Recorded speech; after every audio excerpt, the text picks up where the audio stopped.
La verdad.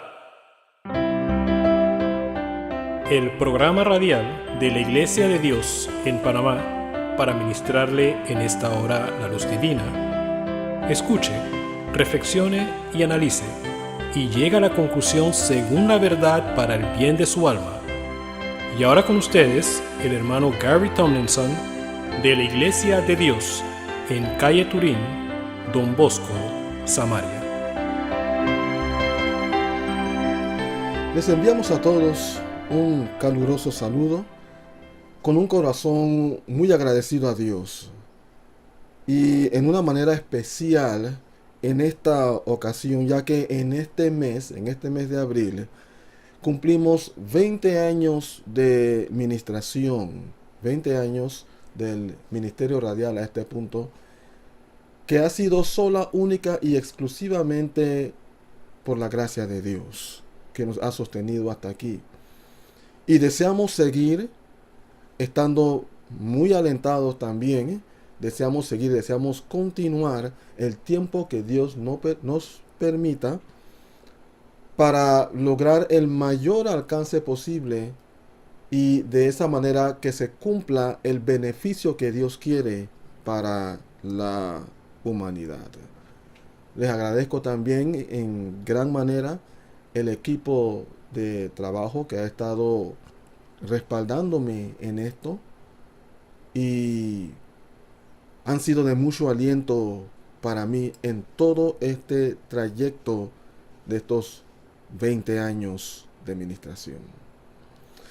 Bueno, continuando con el logro de la única solución al gran dilema de la humanidad, les habíamos dejado una asignación que consistía en leer el libro de Lucas capítulo 9, verso 23, y meditar en aquello.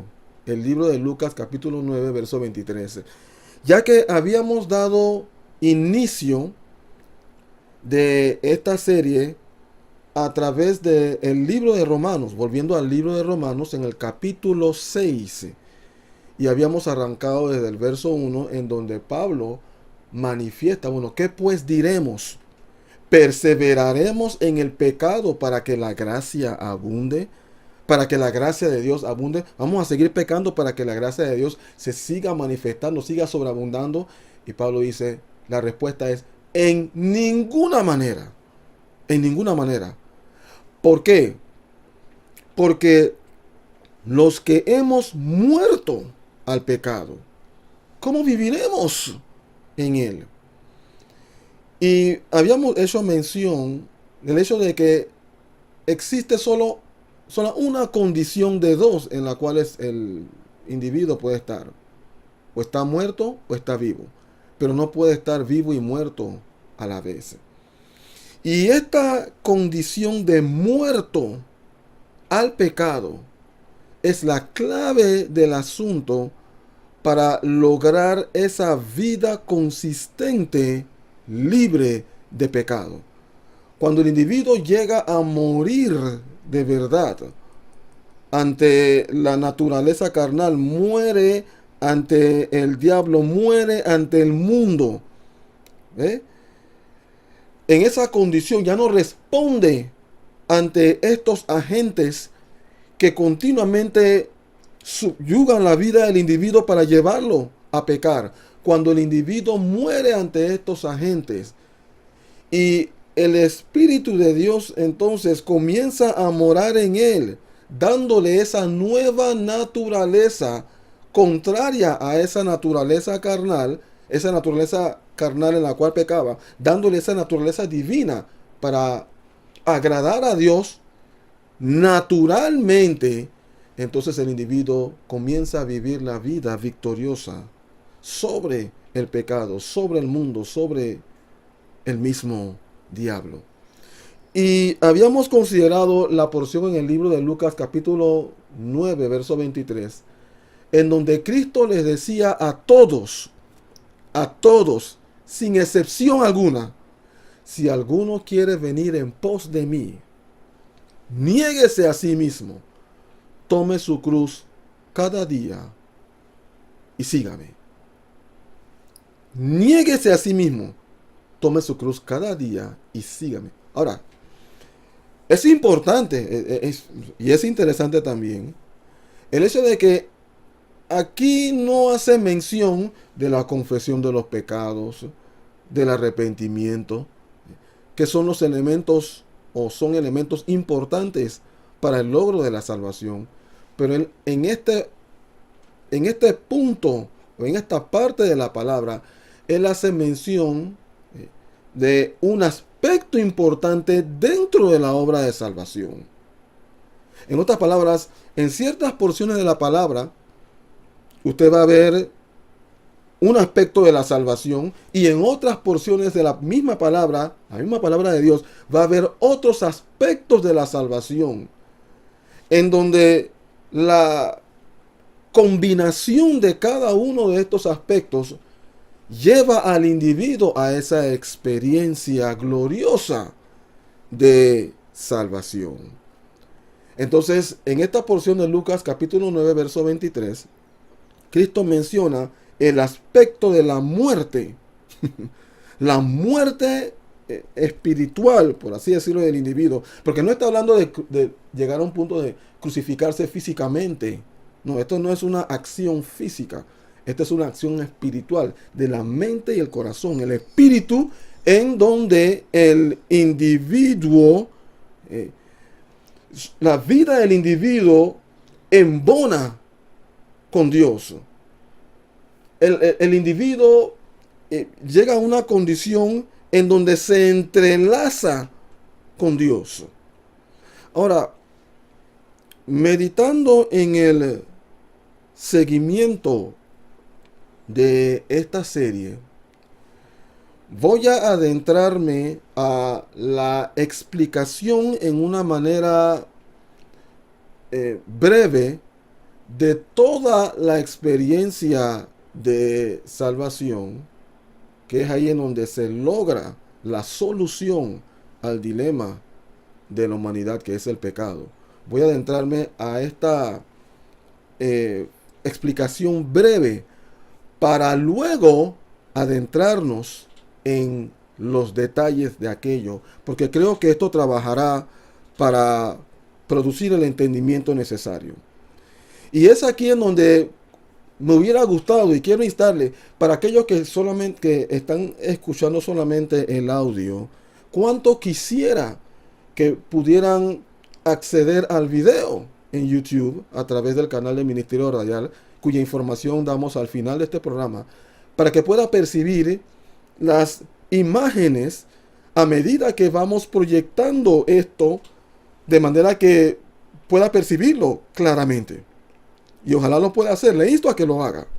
Espero pues a través del audio proyectar esto lo suficientemente claro para que lo que quede en su espíritu sea lo suficiente con la cual usted pueda trabajar y producir lo que realmente necesita para su bien. Ahora, recuerde que en el libro, ahí mismo en el libro de Romanos, en el capítulo 7,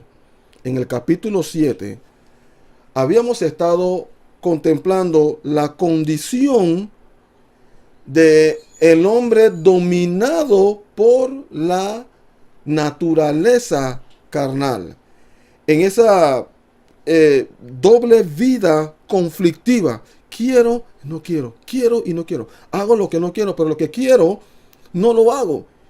Y no entiendo lo que está pasando. Pero me doy cuenta, descubro que hay algo operando en mí que me lleva a hacer, y el individuo se encuentra en esa condición, pecando y consciente del pecado, y pide perdón. Y peca nuevamente, y el asunto le registra y pide perdón. Y así anda, y así andan muchos presentemente. Entonces llega un punto en el que el individuo clama, habiendo sido abiertos sus ojos a la cruda realidad. En el verso 25 del mismo capítulo 7 de Romanos, el individuo clama y dice: miserable de mí, ¿quién me librará de este cuerpo de muerte? Soy miserable. me siento mal, no estoy cómodo, no tengo paz en mi espíritu, estoy continuamente en esta condición. Es que lo que pasa, amados, es que cuando el individuo está continuamente pecando, él no goza de paz. Porque precisamente el pecado en el cual, o los pecados en los cuales él incurre, le roban la paz. Podría en un momento dado, cuando pide perdón, sinceramente, comenzar a sentir ese grado de paz.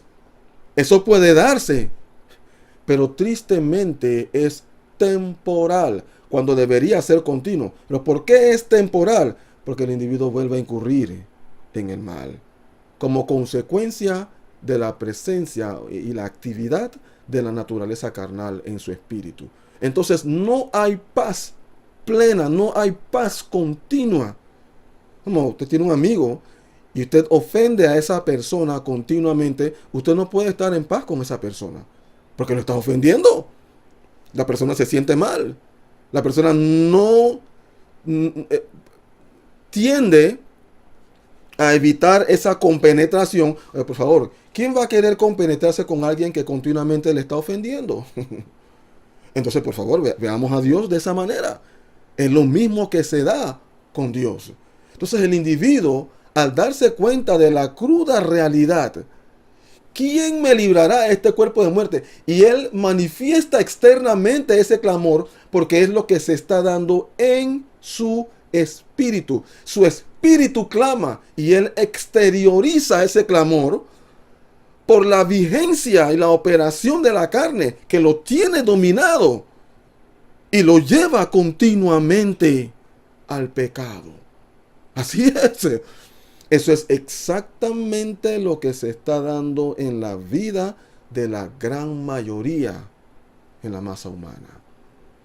A pesar de ir a la iglesia, a pesar de participar activamente, a pesar de ser pastor, a pesar de ser ministro, a pesar de ser maestro de escuela dominical, diácono, menciónelo, a pesar de ser consistente en participar en las diferentes actividades eclesiásticas o realizar obras de caridad, hacerle bien a muchos, no hacerle no hacerle mal a nadie, todo aquello, a pesar de aquello, el individuo no está realmente a gusto, porque continuamente sigue pecando.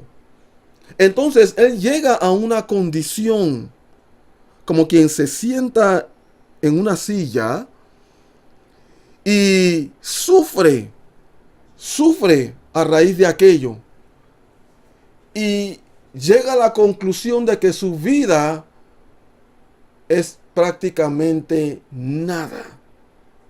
Se da cuenta, estoy mal, estoy verdaderamente mal. ¿Por qué? Porque así mismo se siente en su espíritu. Y vuelvo a recalcar, exterioriza lo que se está dando en su espíritu. Lo que pasa, amados, es que hay algo importante que hay que entender. Las personas a veces tienden a decir, bueno, no me juzgues porque tú no sabes lo que está ocurriendo adentro. Eso es cierto hasta cierto punto. Pero realmente uno se puede dar cuenta del tipo de espíritu en una persona. Cuando usted ve a una persona que continuamente tiene esa actitud de, vamos a decir, lujuria,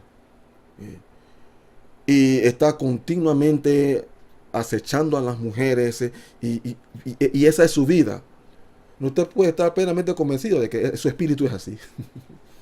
Su espíritu es. ¿Por qué él es así? Porque su espíritu es así. Una persona que constantemente se aira, se enoja, se molesta. Bueno, es precisamente porque tiene un espíritu iracundo. En su espíritu es así.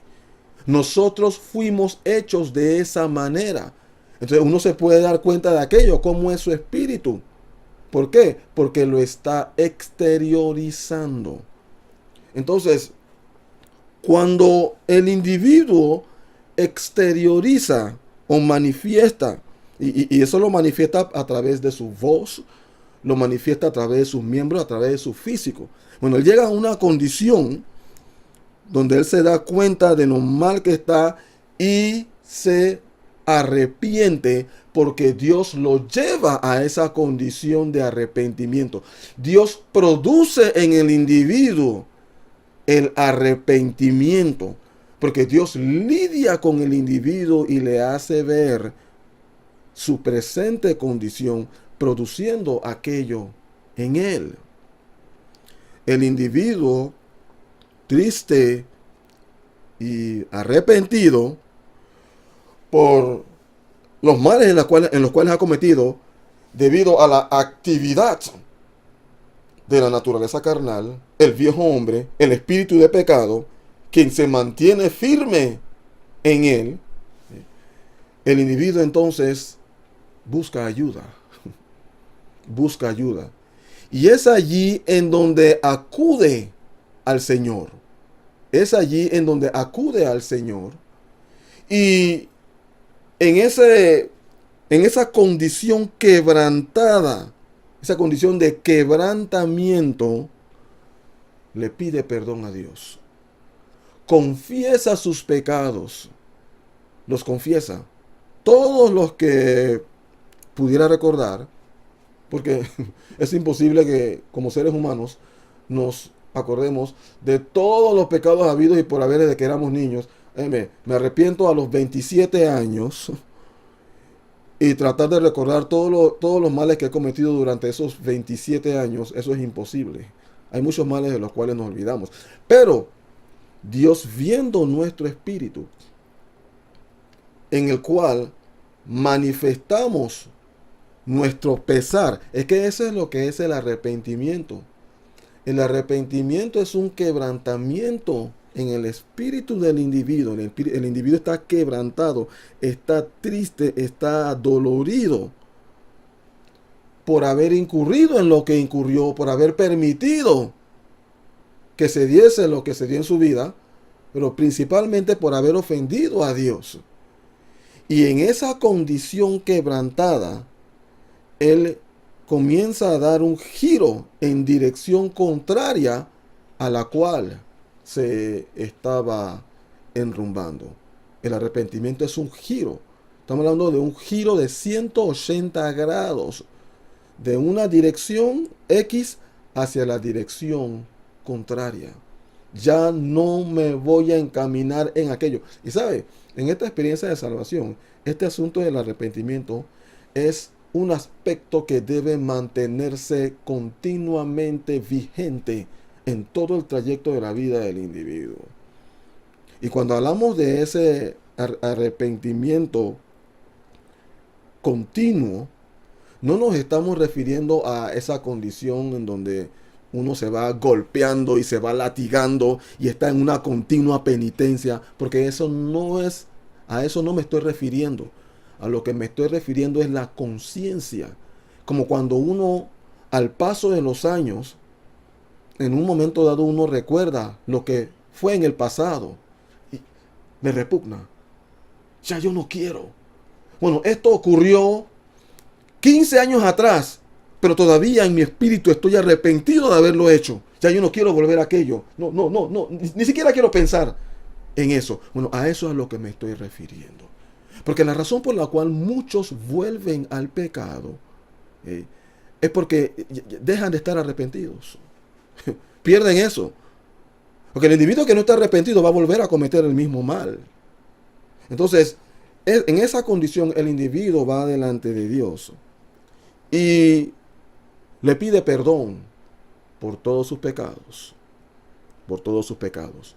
Bien, Dios, habiéndolo perdonado, el individuo se levanta regocijado porque ha sido justificado por Dios. En otras palabras, Dios le ha perdonado los pecados pasados. Ya es limpio. Estamos hablando de borrón y cuenta nueva. Y en ese instante, Dios, o desde ese instante, Dios ve a ese individuo que ha sido honesto para con él.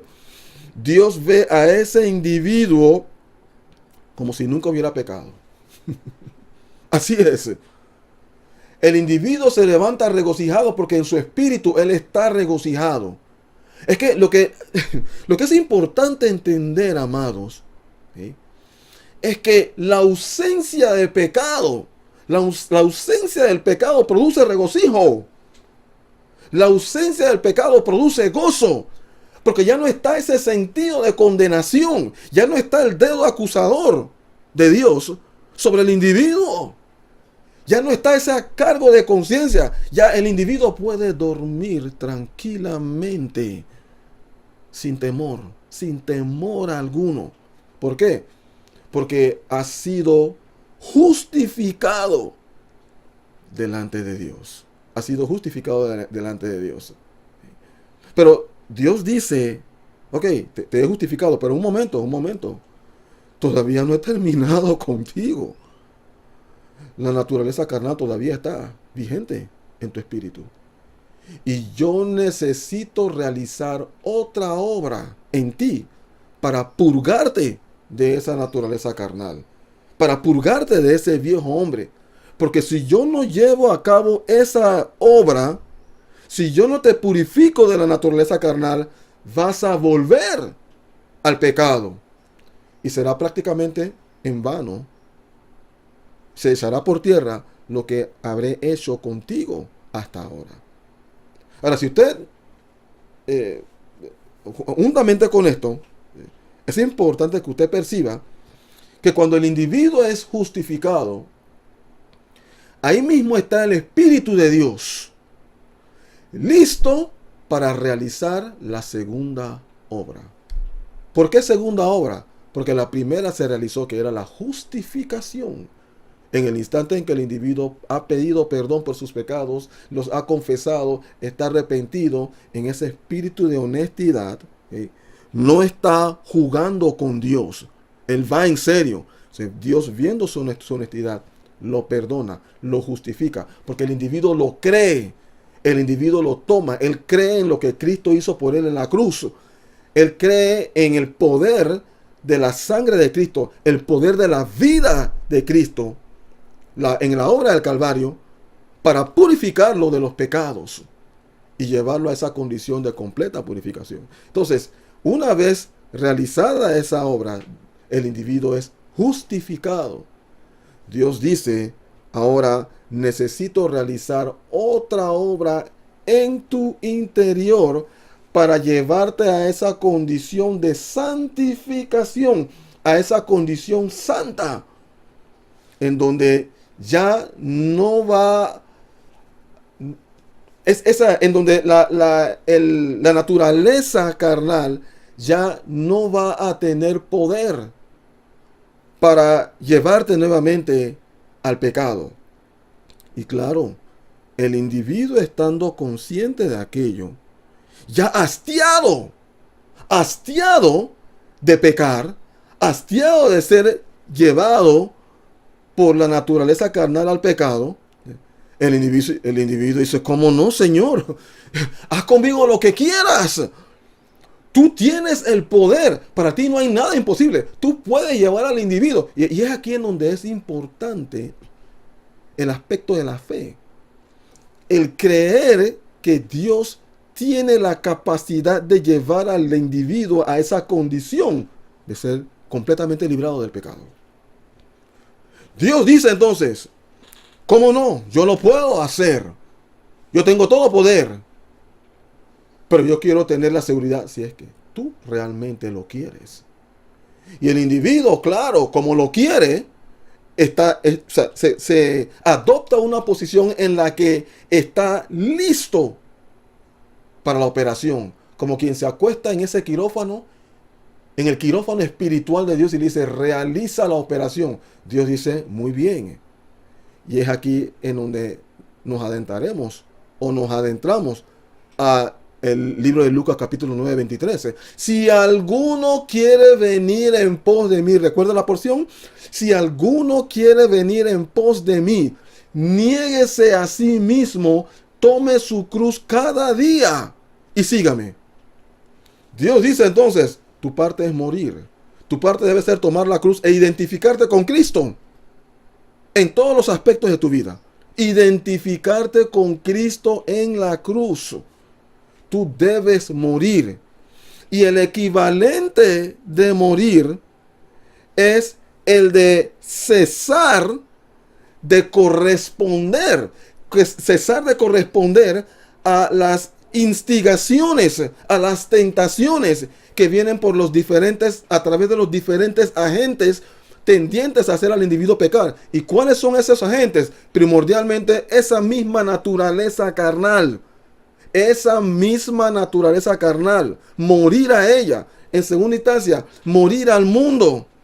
Es importante morir al mundo. Y es importante morir a las tentaciones del enemigo. Cuando digo morir a las tentaciones del enemigo, me estoy refiriendo a no responder a aquello. No corresponder. Recuerde el concepto de una persona muerta. Cuando una persona está muerta, usted puede hacer lo que usted quiera. Usted puede darle palmadas, tratar de despertarle. Usted puede hablarle. Usted puede sacudirla, pero no va a responder porque está muerta. Bueno, esa es la misma actitud que necesitamos asumir en relación con la naturaleza carnal.